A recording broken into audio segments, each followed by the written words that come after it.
बिस्मिल्लाहिर्रहमानिर्रहीम अस्सलाम वालेकुम। मैं हूँ एहसन खान और मेरे YouTube channel educator Ehsan Khan पे आपको खुश आमदीद। आज की इस वीडियो में हम डिस्कस करेंगे वर्बल रीजनिंग। वर्बल रीजनिंग पहले भी मैं वीडियोस प्रोवाइड कर चुका हूँ और आज पार्ट 3 है। और ये मैंने एक सीरीज़ शुरू की है फेडरल डायरेक्टरेट ऑफ एजुकेशन में जो एडवर्टाइजमेंट आई थी EST की, जिसका टेस्ट कंडक्ट होना है 21 अप्रैल को। तो उसकी प्रिपरेशन के लिए मैंने एक सीरीज़ स्टार्ट की हुई है जो कि EST टेस्ट प्रिपरेशन के नाम से मेरे चैनल पे अवेलेबल है।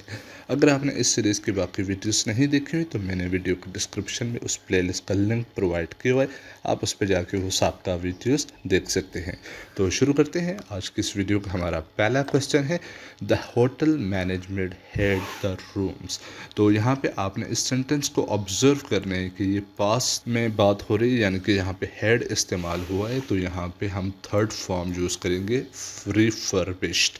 इस वजह से ऑप्शन ए यहाँ पे दुरुस्त है।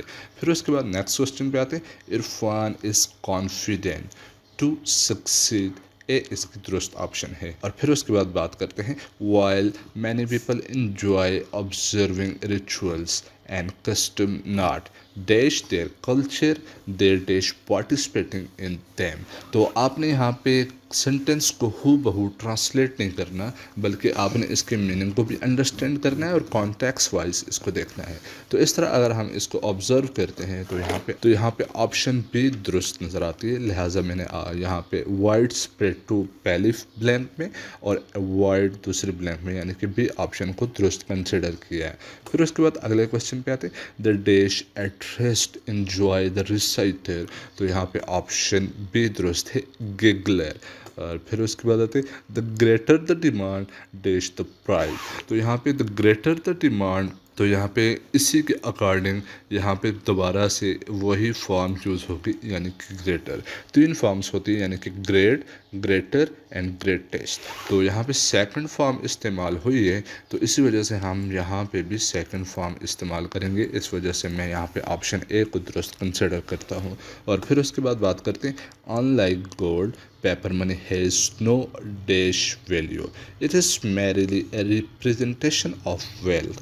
तो अनलाइक गोल्ड अगर हम देखें तो पेपर मनी जो है वो सिर्फ एक रिप्रेजेंटेशन ऑफ वेल्थ है। तो गोल्ड के पास जो इनहेरेंट प्रॉपर्टी होती है, तो इस वजह से हम डी को यहाँ पे दुरुस्त कंसिडर करते हैं कि गोल्ड के पास एक इनहेरेंट प्रॉपर्टी होती है वेल्थ को रिप्रेजेंट करने के लिए, लेकिन पेपर मनी के पास उस तरह की रिप्रेजेंटेशन नहीं होती, क्योंकि पेपर मनी एक्सपायर भी हो जाती है, डिस्ट्रॉय भी हो जाती है, डीवैल्यू भी हो जाती है।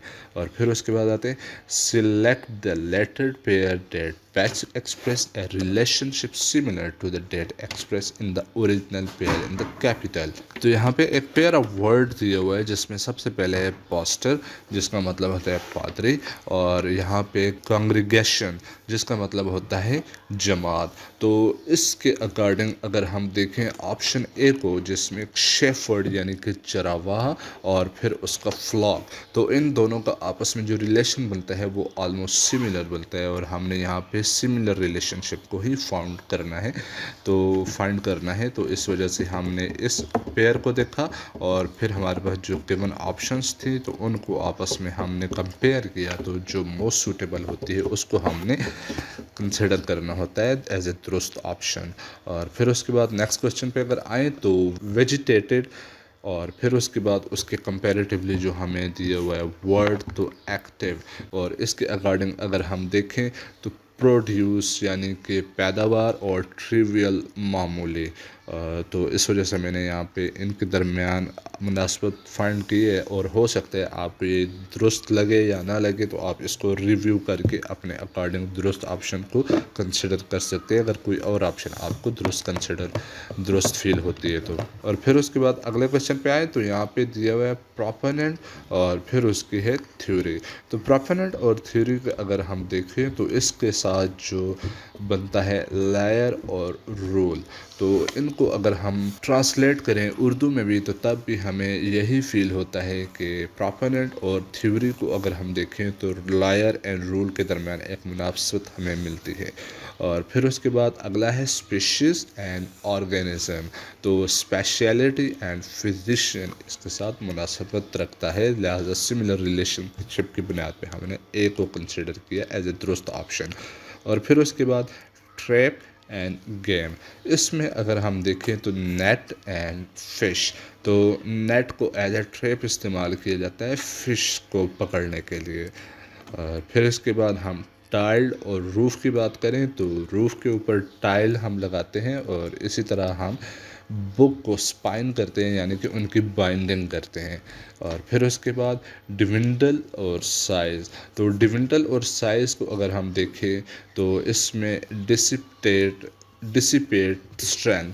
तो डिसिपेट को और डिविंडल को अगर हम देखें और साइज़ और स्ट्रेंथ को आपस में कंपेयर करें तो ये ऑप्शन एज ए दुरुस्त ऑप्शन हमें लगती है यहाँ पे। और फिर उसके बाद हंग्री एंड फेमिश्ड। तो इसको अगर हम देखें तो ये वाइड स्प्रेड एंड बाउंडलेस।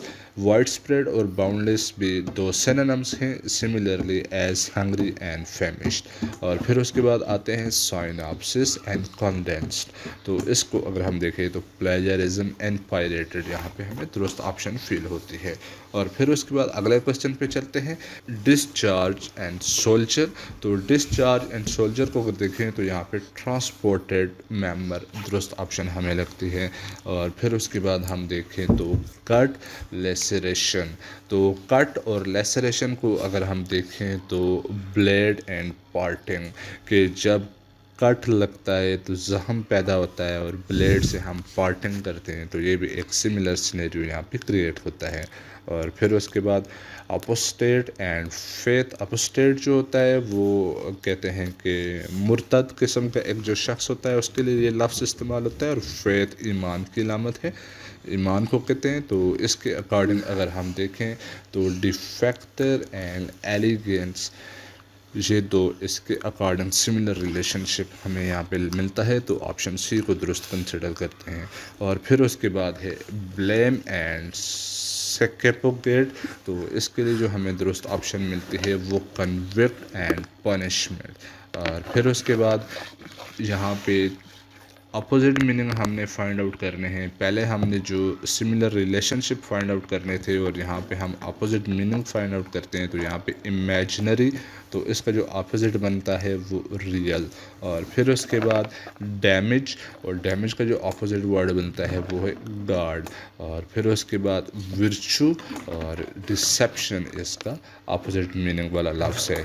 और फिर उसके बाद विक्ट्री, और इसकी जो अपोजिट बनता है फेलियर। और फिर उसके बाद अनवारंटेड और बी फिटिंग, इसका अपोजिट मीनिंग रखता है। और फिर उसके बाद इरिडिकेट, और इसका जो अनडू, इसका अपोजिट मीनिंग बनता है। तो उम्मीद करता हूँ ये वीडियो आपको पसंद आई होगी। मिलते हैं नेक्स्ट वीडियो में मज़ीद इस तरह के MCQs के साथ। तब तक के लिए अल्लाह हाफिज़।